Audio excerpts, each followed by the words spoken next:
Hello and welcome to Memorial Day episode of Sutton and Back Family Style. I'm Jason. And I'm Bill. And I want to start off by thanking people who reached out to me to talk about the segment that Jason and Dan did last week on esports and e-gaming. I thought it was a great session, and I'm glad so many of you thought it was a great session too. So we'll try and do some more stuff like that as we go through the rest of the year. But that was a really good session. Nice. That's exciting that people reached out. We're interested in it. Yeah.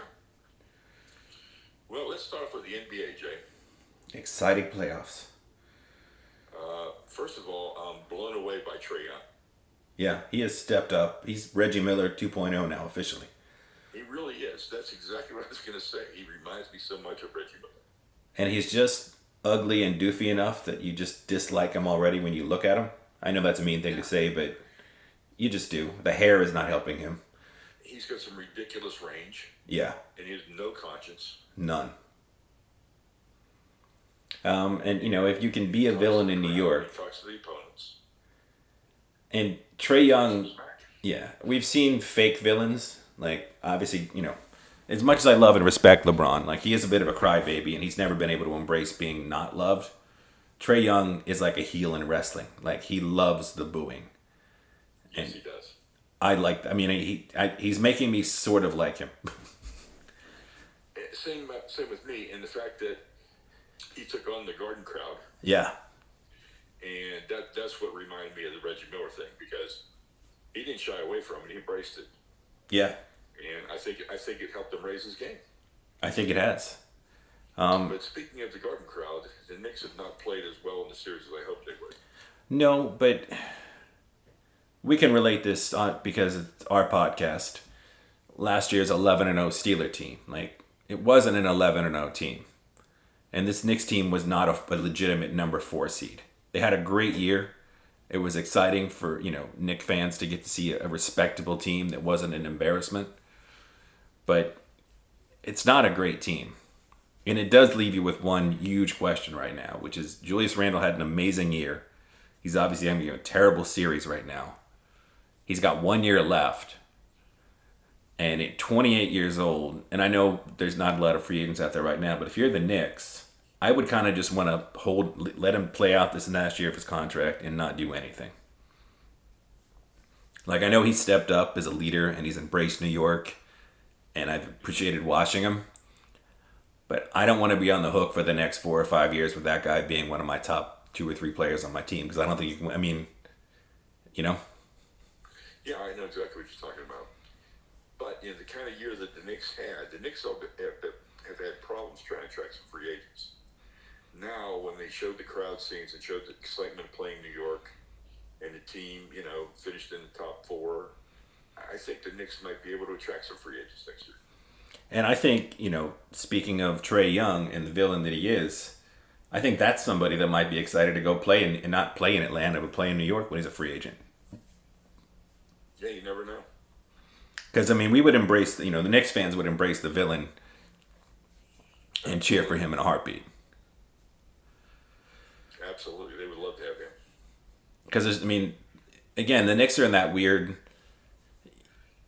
They clearly have a fan base that has been patient, Yes. but I think they need to be a little more patient for another year or two. Because I don't think you want to commit big money to Julius Randle, and you definitely don't want to commit big money to another guy we're going to talk about in the playoffs who is a restricted free agent, and that's Chris Paul. As good as Chris Paul is, and he came back and we can hop over there for a second. Next year. Yeah. Yeah. I mean, again, you're building a nice culture in New York. Hopefully, you can just be a little patient and not throw, don't end up in the same position you always end up in, which is where you have. I think Julius Randle is the perfect example of what the Knicks have been for the last 25 years, which is when they get a free agent, they overpay for good, and it prevents them from later on getting great. Agree. Yeah, that's a good point. So our East is matching up. You and I are thinking it's Philly and Atlanta. Philly and Atlanta, and we probably think Philly's going to win that. Well, I think, the one thing, if you want to go in-depth basketball nerd, like Trey Young's biggest weakness is probably his defense. And the Knicks are letting him basically stand next to, Reggie Bullock for an entire game and put all his effort into offense. And, you can't do that. You know, You got to wear him out on the other end. Like, you've got to make him, you should be able to exploit. What hurts Trae Young is that Trae Young doesn't play defense or is a little small and he's a bad matchup for a lot of guys. So even as good as he is on the offensive end, you make him pay on the defensive end, and the Knicks aren't doing that. And to be honest, Thibault, Ben Simmons are going to be able to do a much better job defensively on Trae Young, but they're not really going to challenge him to play much defense on the other end either. And I still think Philadelphia will win that series, but, it's another good matchup, I think, for Trae Young, offensive, defensively. I just think that, with a player like Trae Young, you've got to knock him around. Yeah. He's going to be hitting the floor on a regular basis in the NBA playoffs. And we know how rough the NBA playoffs are. And you got to make him work on defense. You got to exploit him on defense, and you're not doing that. And then we got Brooklyn, Milwaukee. How do you like that one? We talked a little bit off air like we normally do before the show, and I think what makes Brooklyn's Big Three special, and it's weird because, if a basketball purist, you would never want to see a first-year Big Three team put together, let alone a team that got put together in the way they were put together with Harden sort of doing, his I'm not going to play for you crap. But then a team that only played like 13 games, if they're able to go through the East, like it makes the sad narrative about team building and culture, just makes it all sort of go by the wayside. Like, we'll just get three good guys together, we'll go win it all. But they're just really good. They can put up 130 to 150 points a night, no problem. And like we said off air, it's not just those three. Like, Joe Harris, you can't leave him open. You can't leave Joe Harris open. You have Blake Griffin coming in, and he doesn't have a great shot, but he makes things happen. He wreaks havoc inside. You don't have a big drop off. I mean, that's a decent team. It's a really. I still don't know how I feel about them in the finals. I still don't know how I feel about them because I just don't know. I think the toughest matchup they have, based on if things play out the way they play out, and we're obviously taking into account the fact that Anthony Davis, we'll get to eventually, we'll get to the Phoenix LA series, but grade 1 groin sprain, and I don't think Anthony Davis can be counted on at this point.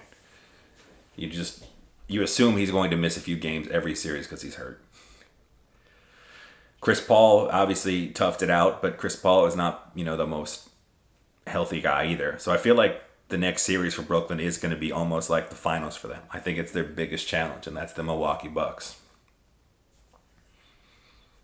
And I don't know how that series plays out because Chris Middleton is great, Jrue Holiday is great, and Giannis obviously is phenomenal. And I don't know who they can, is Kevin Durant going to guard Giannis? Yeah, I don't think that's. I don't think Blake can handle him. But that's gonna be a great series. Yeah. We both like Utah in the West. Well, the West is played out. Anthony Davis is hurt. Yeah, because with Anthony Davis hurt, to me the three best teams in the league right now are Milwaukee, Brooklyn, and Philadelphia in some order. Right. And they have to go through each other. And you look out West, and Clippers, Dallas could go either way, but I really wouldn't see either one of those teams being a finals winning team. Denver and Portland, again, I feel like they're two of the same teams. One's a little older, one's a little younger, but that's 2-2. And again, it's hard to see either one of those two teams. And then you got Phoenix and the Lakers, tied 2-2. Anthony Davis probably going to miss the next game. And the rest of the, like where we talked about Brooklyn having all that depth, the Lakers don't seem to have any depth. Not the quality depth, anyhow. No, because guy that so you're bringing in a guy that's like the guys you'll be able to count on consistently, not a one-off. They don't have that. I agree. Because Drummond and Gasol are both disappointments in their own way. They have no KCP. Dennis Schroeder has been, pretty much has been Dennis Schroeder. He's a streaky player that sometimes looks like, yeah, let's commit to this guy. Let's make him part of our culture. And other times you can't play him. Kyle Kuzma, I think if he played for another team, we would never hear his name. Yeah. And it's, again, not a knock on Kyle Kuzma. I think he's a certainly an NBA rotation player, but the fact that he plays on the Lakers with LeBron and Anthony Davis is the only reason he's ever in the news. So you lose either Anthony Davis or LeBron James, and LeBron James hasn't looked 100%. I just, I think it's lining up for Utah. It was funny as we're talking about the Lakers. The Lakers are the only team that I think could give Brooklyn a game, and the reason is it'd be mental as well as physical. Yeah. Because you're playing against LeBron. And that there's always something to be said about that. But I don't think that's going to happen because I don't think they're going to make it. No, and then you look at, we just talked about how it's either Durant or some form of, bench players and Blake Griffin trying to stop the size with Giannis and, one of the Lopez brothers. But yeah, we'll forget that. Brooklyn has, no size to match up with an Anthony Davis, LeBron James combo. But we may not, like I said, they may not escape the first round, which is, Yeah. Phoenix has 2 shots at home to get it done. I really appreciated John Morant's game. Oh, yeah. He's incredible. I worry about him physically holding up long term, but yeah, he's absolutely incredible. Yeah, they're going to get somebody to protect him. They're going to get some other players, but he is unbelievable. You talk about free agents going to the Knicks. How about that one? If that was available. It might be in a couple of years. They would love to have him in New York. Yeah. Well, like I said, I think you got... The NBA would love to have him in New York, too. Well, he's going to come up relatively close to Trey. You have all these guys that are going to be free agent, and these rookies that we like the way they look right now, and New York's an attractive place to play, and Memphis and Atlanta. I mean, Memphis has got a nice fan base. Certainly better than Atlanta's. But, I could see either one of those guys ending up in New York at some point. That'd be pretty cool. And I think we have to give a special shout out to DeAndre Ayton, who, takes a lot of crap for being picked ahead of Luka, along with Trae Young and Marvin Bagley. 3 different players went ahead of Luka, as great as Luka is. But DeAndre Ayton may never be what they hoped with that first overall pick. But that guy plays hard, plays solid defense, and is really holding his own against Anthony Davis right now. I think he's played really well, and I give a lot of that credit to Chris Paul. Yeah. Chris Paul helps him get some easy baskets, get his confidence going every game. But unfortunately, you can see, he's not the natural scorer rim runner. Like, as good as Chris Paul is at setting him up, like, if he had, a little more of the Blake Griffin in him, or even DeAndre Jordan in him, like back in the, the 5 Slam and Jam, whatever the Clippers Lob City days were. But I think he's played really well. And if they win this series, he's going to be a big reason they do. Along with the injuries. Absolutely. He's played well. I mean, the Suns have, I like where the Suns are with 2 of the next 3 games at home. And AD probably not at least missing 1 game or not being himself for 2 or 3 games.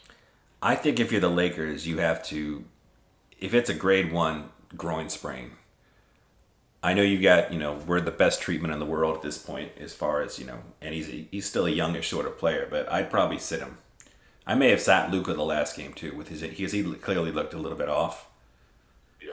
And I might have rather been like, look, we're going to eat this game, try to get him as close to 100 as we can and just roll from there. And again, I'm not a doctor, so that's probably not, not that anyone had any question about that, but. Yeah. So right now in the finals. Another fun week. Yeah. The second round series all look really good, especially in the East. They'll be fun to watch. Yeah. And like I said, I think Atlanta can be kind of frisky against Philadelphia. They obviously have no one that can. They believe in themselves, which a lot of Atlanta teams have been to place before never did. Yeah. And again, I think you can sort of let Joel Embiid go off, and then just hope nobody else gets warm, and you just do your thing. Yeah. It'll be a fun next round to go. I went to an NHL playoff game. I went to the Lightning clinching Game 6, and I think it was 4-0. And the goaltending for the Lightning has been off the chains, and then they won again last night 2-1. I think how to say his name, the Russian goaltender. Yeah, he's good. Dallas, whatever his name is, but he is really, he's a big guy too. I mean, and when he stretches out and everything, he's pretty amazing. And then Stamkos looks good, and then Kucherov looks amazing, and Brandon Point, they look really, really good. Well, obviously, Tampa Bay's been good for a while. The Bruins look really good. You know, this is the first year that I think in a long time that Crosby and Ovechkin are out in the first round. And we're seeing, you know, McDavid and some of these younger guys, like on their teams, you know, a pseudo changing of the guard, if you will, you know? Yeah, I mean, I like the Lightning's chances, but the Lightning don't seem to have that guy that can just come in and just kick somebody's ass. No. And I think you got to have that in the NHL. I mean, you have that fear factor that, you know, something's going to happen, and someone's going to take care of something, someone's going to be pounding on somebody, and I just don't see that. Yeah, the Lightning actually remind me of those early Penguin teams that just flew up and down the ice. Yeah, And they had to get old Samuelson and some other people to make them tougher to win the cup.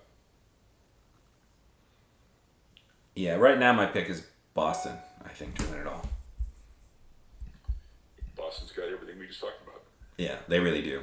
And not that Boston needs any more championships, but I think they, you know. No, again, it's a tough place to play, too. Mm-hmm.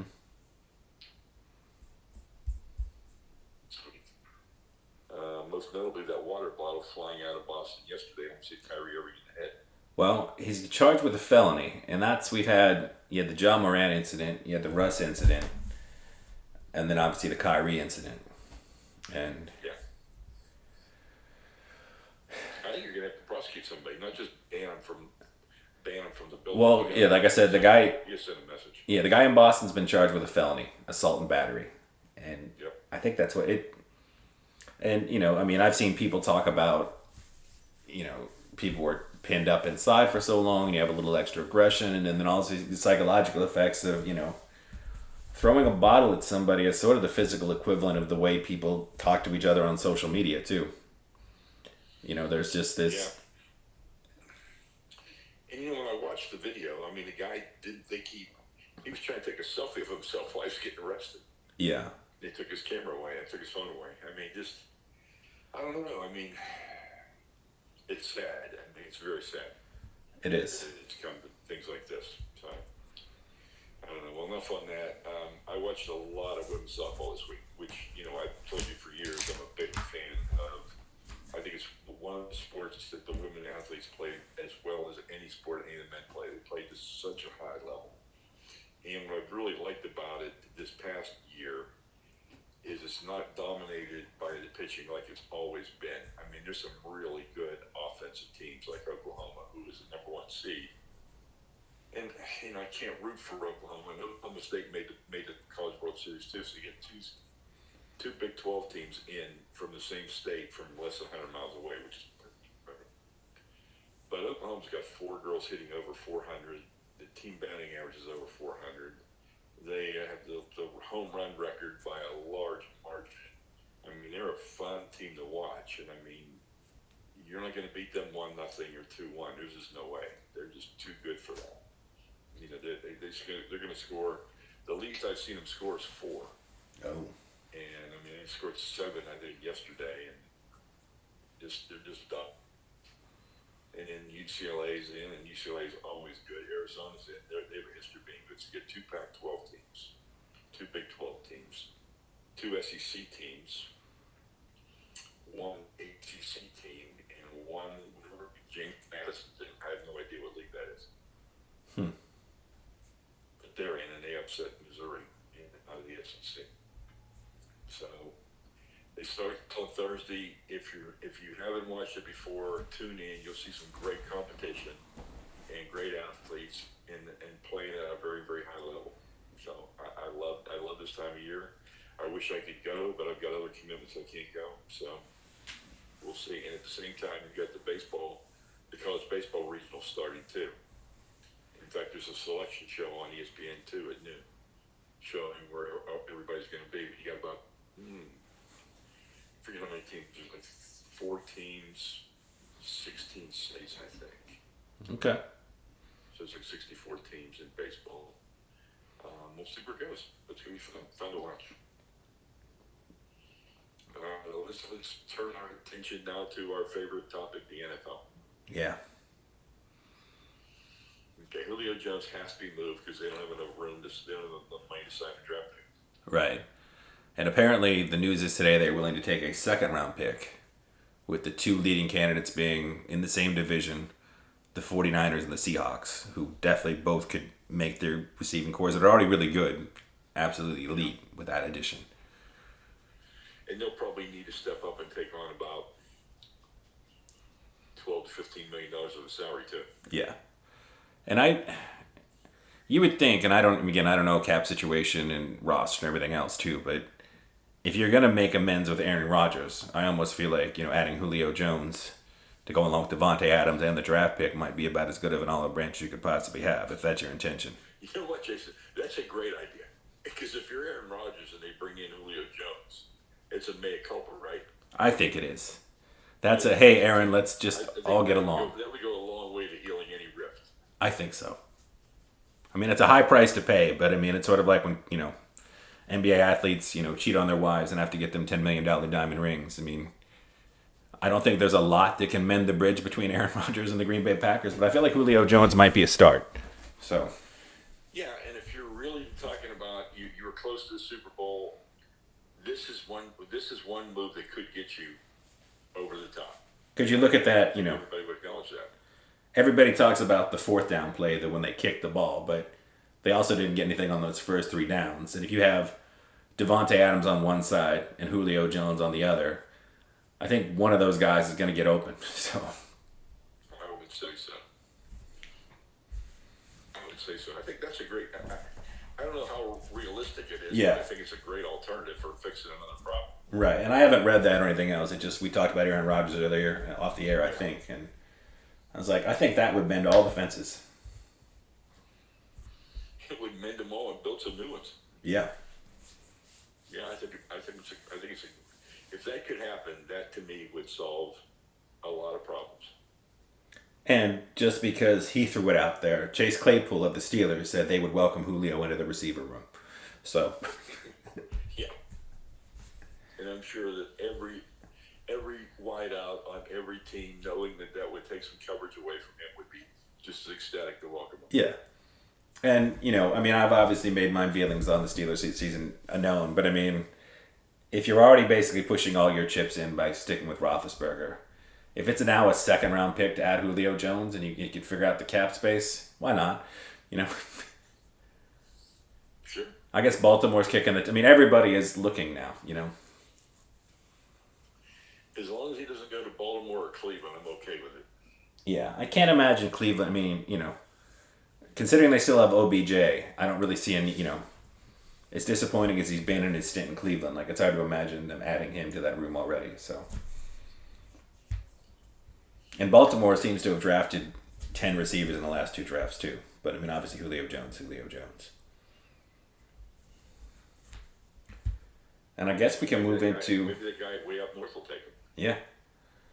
It's not Belichick's style to do that either. No, but, he's getting older. He's got, it's hard to say what they would do, Yeah. He'd make a nice jet, wouldn't he? Yeah, and like I said, now that the second round pick, now the first round pick, if you got the cap space to... That opens up to a lot of people. Yeah. It's... I think if you got the cap space, it's an easy sell. Because whether you got a young quarterback, I don't know who Julio will play for and how much that matters. But if you got a young quarterback that needs options, or you're a team close, he makes a difference either way. So. No doubt. And he's genuinely been a pretty quiet, non-distracting sort of superstar for most of his career. Yeah, and if you're watching any of the clips that they're showing of him, he is dominant. Yes, extremely. And in the Super Bowl that he lost to Atlanta, his team needed to make a play. He made the play, and then Matt Ryan took a sack on the next play, and they were out of field goal range. So he also come up big in big moments. He made that incredible catch that put them in field goal range before he was taken out of field goal range by a stupid sack. Move on to entertainment. I did watch the last episode of Mayor of Eastwood last night, and it was a great close. And, I'll just tell people, if you didn't watch it, it's available on demand. Go and watch it. It's a very, very well done series. We've talked about it here for weeks. Now that I've seen the conclusion, and what I also like is that the writer has also said there's no real plans for a season 2. It was a limited series. They played it out. They did the arc, and they're happy with the way it ended, and I am too. I think it's one of those things where if you came back for another year, all of a sudden, I laugh with Mom. All of a sudden, Eastwood becomes like Sparta, Mississippi, and in the heat of the night. It's hard to believe you could have that much crime in a place that small. Right, and then you look recently, like I know they brought on, Meryl Streep for the second season, but there was no need for a second season of that Nicole Kidman, Reese Witherspoon show. No. You had a great season. It was fantastic, and it doesn't suck to want more. It's okay to be left wanting a little bit more from time to time. Absolutely. You can revisit it when you want to revisit it. I talked offline. One of the reasons I'm a fan of True Detective is they don't bring back those characters. Yeah. In those locations, in those stories. Right, because again... and you can say, oh, I wish so-and-so was in it again, but they're not. And so you have a different story with a different spin and a different way to go. Yeah. And that's fine. But you still have, the plot, the writing, and the kind of storyline. You're going to like one story better than the other one. Yeah, I know that's what you do. It's not the way of the world, or certainly not the way of America, but we should be much more fans of writer-directors than we are of actors as far as following things through, because, Right. That's where the meat, that's where your bread is buttered and your meat is, that's, the actors are just the garnish on the plate for the most part, so, follow the writer to the next great writer. Speaking of actors and speaking of great writing, Bosch season 7 comes to Amazon Prime on June 25th. And, they talked about, I just read a review on it and said that, he's always used his books as part of the fodder for the TV show. And this, again, has one of the books as being the prime story in the 7th season, but not limited to that. Okay. But, that's one series when it comes out, I'll watch the whole thing in 48 hours. It's really, really good. It's amazing. And so I'm excited that's coming out.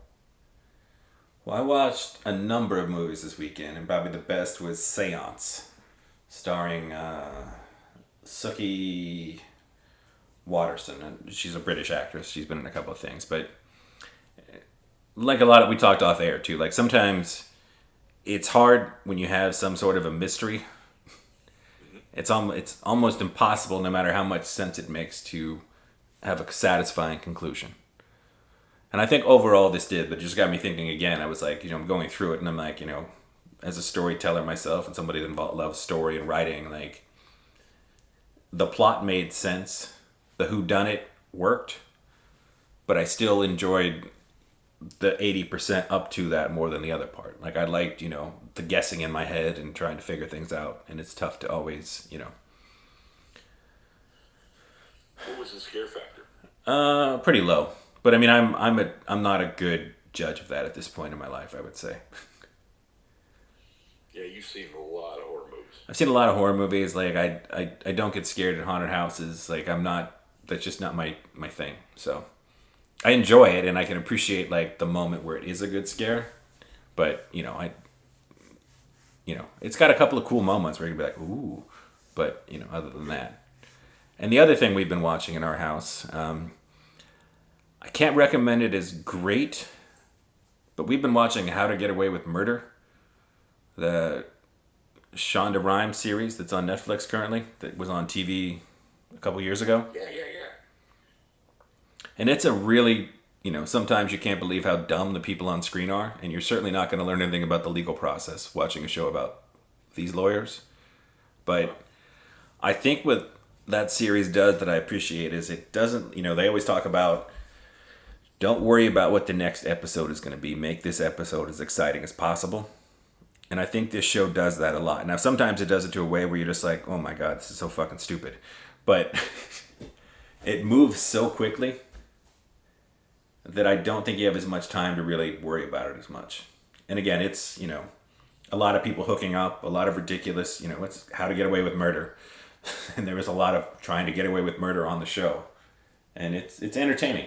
I don't know what to say. Like I said, I wouldn't call it great in any aspect, but sometimes at night when you're just sort of on the couch, scrolling through your phone or playing a Switch or doing other activities, it's a good background show. And I love a background show. Mom doesn't like a background show. I do. I like to sit and read and do whatever, but I like a background show. Yeah, and it's a good, like I said, it's an excellent background show. So I've got a couple books I'd like to mention for entertainment, though. Okay. Jake Tapper, the CNN correspondent, has written two very good historical fiction political thrillers. The first one is called The Hellfire Club. And it kind of reminded me of like a Dan Brown kind of a thing. Okay. And the new one is, and that's set in the 50s with Joe McCarthy and Eisenhower and everything, is really good. And then the second one is called The Devil May Dance, and it's set in the early 60s, and it has the Kennedys and the Rat Pack, and so far it's off to a great start. Okay. Great writer, just amazing, very interesting, and the fact that there are real characters in there, I always like that when they intersperse those things to make those things happen. And you can also read Lancer, available free on Amazon Prime. It deals with the same area. It's also historical fiction with real people, written by me. That's right. And I've read it, and I would recommend it. Yeah. Food? Sadly, no food this week. I mean, nothing I haven't, we didn't go out very much or do anything exciting, nothing new anyway, so. Well, it's Memorial Day. I'm cooking ribs on my Traeger, and I'm going to have one rack of Maurice's mustard-based South Carolina-style sauce, and one rack with Head Country made in Oklahoma, a red sauce. Okay. So I have two different rack of ribs. And then Mom is making a very berry cobbler with blueberries, blackberries, strawberries, and raspberries. It's a lot of berries. A lot of berries.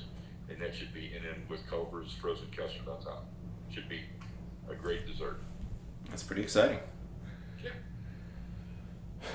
Well, enjoy everyone's day off,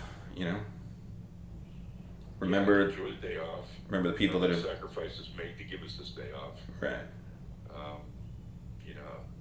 I know that Turner Classic Movies has been showing war movies for 72 hours. And again, I always say they were the greatest generation because to be able to do that and blind faith in your leadership and no fear and run to try and take Normandy, I couldn't do it. And I admit that, and I respect the people that were able to do it. And I thank them for their sacrifices. And on that note, we'll be back next week.